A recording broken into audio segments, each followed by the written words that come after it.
Hey, what is going on, tennis fans? Alex here. And if you have been anywhere near tennis Twitter or YouTube in the last few days, you already know the name that has been absolutely electric across every single platform, Alexandra Eala. And today, we are going deep, because there is a story here that goes way beyond a viral headline, and honestly, it deserves the full breakdown. So let me start by addressing something directly. There is a headline circulating right now, you have probably seen it, that screams something along the lines of all of Italy in shock, Eala versus Paolini, quarterfinals, BNP Paribas Open. And look, I get it. The energy behind that headline is real. The excitement is completely justified. But part of what we do here is make sure you have the accurate version of events, not just the hype. So let me set the record straight, because the truth is actually just as wild as the clickbait version. The upset that sent shockwaves through Italy, the match that had Filipino fans absolutely losing their minds in the stands, that happened in Dubai a couple of weeks ago. At the Dubai Duty-Free Tennis Championships,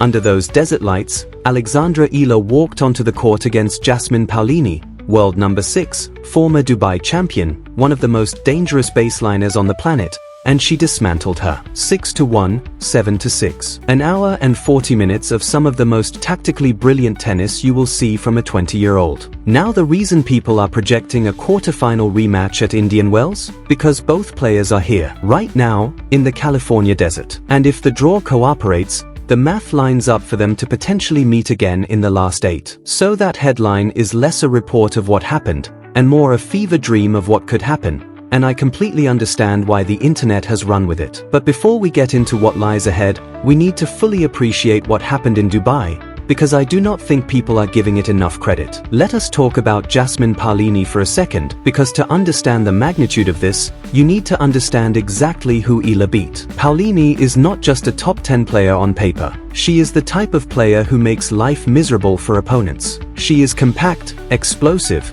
and she plays with this relentless, suffocating aggression from the baseline. Her forehand generates monstrous topspin. Her court coverage is exceptional, and her whole game is built around one core principle: she wants to grind you down. She wants to drag you into these physical, lung-burning baseline exchanges until your legs give out and your errors start piling up. For Italy, she is a hero, a fighter, someone who climbed to the very top of the sport through nothing but effort and will. So when a 20-year-old from the Philippines walks onto the court and takes the first set 6-1, 6 games to 1, the Italian tennis world collectively could not believe what they were watching. Now let us talk about how Eala did it, because this is where it gets genuinely fascinating. Alexandra Eala is a left-hander, and left-handedness in tennis is already a structural advantage. The serve angles are different, the spin kicks in unexpected directions, and suddenly all of those cross-court rallies that righties have been drilling since they were 8 years old start working against them. But Eala is not just winning matches because she is left-handed. She is a graduate of the Rafa Nadal Academy. You can see the Mallorca fingerprints all over her game. The heavy, high-bouncing forehand, the relentless court positioning, the willingness to stay in a rally and wait for the right moment to accelerate. What was stunning in Dubai though, and I mean genuinely stunning even for people who have been following her closely, was her serve. Look, if you asked most analysts 6 months ago what Eala's biggest weakness was, the serve would come up immediately. It has been the one area of her game that critics consistently flagged. But in that first set against Paolini, she landed 67% of first serves, and she won 86% of those first serve points. She did not face a single break point in the entire first set. Think about what that does to a player like Paolini. Her return game, the weapon she uses to create pressure on the scoreboard, was completely neutered. Eala was just serving her way out of trouble before the rallies even started. That is not something Paolini had a roadmap for. And when your game plan evaporates in the first 20 minutes, 6 games can disappear in a blink. But here is what I actually want to talk about, because this is the part that tells you everything you need to know about Alexandra Eala's ceiling. The second set, Eala went up a break.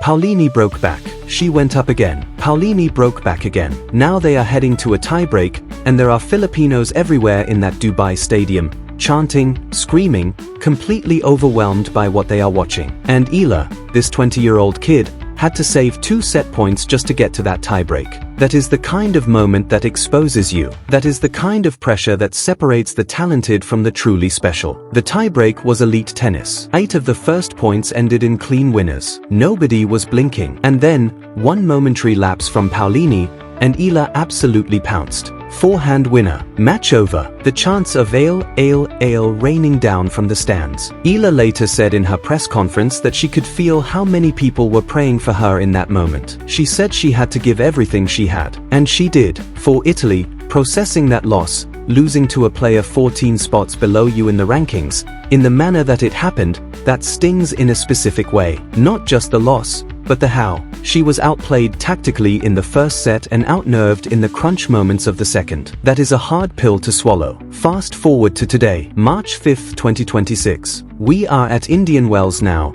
the BNP Paribas Open, the 5th Grand Slam, the desert jewel of the tennis calendar. Eala arrives here seeded 31st. She has a first-round bye, and she spent part of the last week at the Nike World Headquarters in Oregon, where apparently her portrait was up on the walls alongside the greatest athletes on the planet. I mean, that tells you exactly where her profile is right now. This is not just a tennis story anymore. This is a global sporting story. She will open her tournament in the second round against either Zhang or Yastremska. Both experienced, both dangerous, neither a walk in the park. And then, looming potentially in the third round, Coco Gauff, world number 4. The player who beat Eala in the Dubai quarterfinals, 6-0, 6-2. A scoreline that was as clinical as it looks. That is the unfinished business sitting right there on the horizon, and you can absolutely bet that Eala has been studying that match frame by frame since she landed in California. But let us zoom out, because beyond the individual matches, beyond the potential rematches,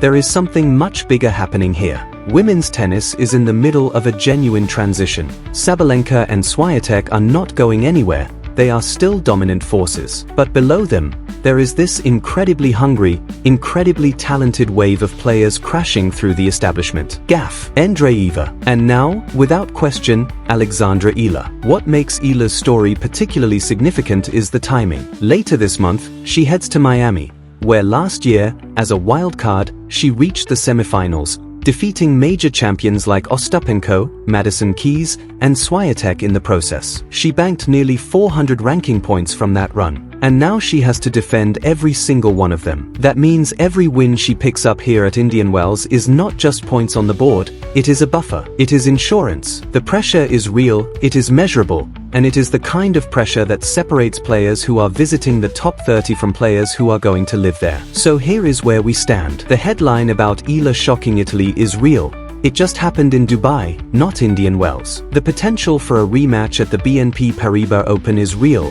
The draw is aligned. Both players are here, and the storylines could not be more perfectly set up if you scripted them. What we are watching right now is a 20-year-old from the Philippines forcing the entire tennis world to recalibrate what they thought they knew about the hierarchy of the sport. Paulini will come back swinging. She always does. But Eala has already proven she is not afraid of the moment. The desert has a way of revealing people, and I cannot wait to see what these two players show us over the next 2 weeks. As always, I will be right here tracking every single development. If you want a full breakdown of Eala's potential path through the Indian Wells draw, who she could face, where the danger zones are, drop it in the comments and I will make that video happen. Hit subscribe, turn on notifications, and let me know below. Do you think Eala cracks the top 20 by the end of this swing? I genuinely want to hear your take. I will see you in the next one.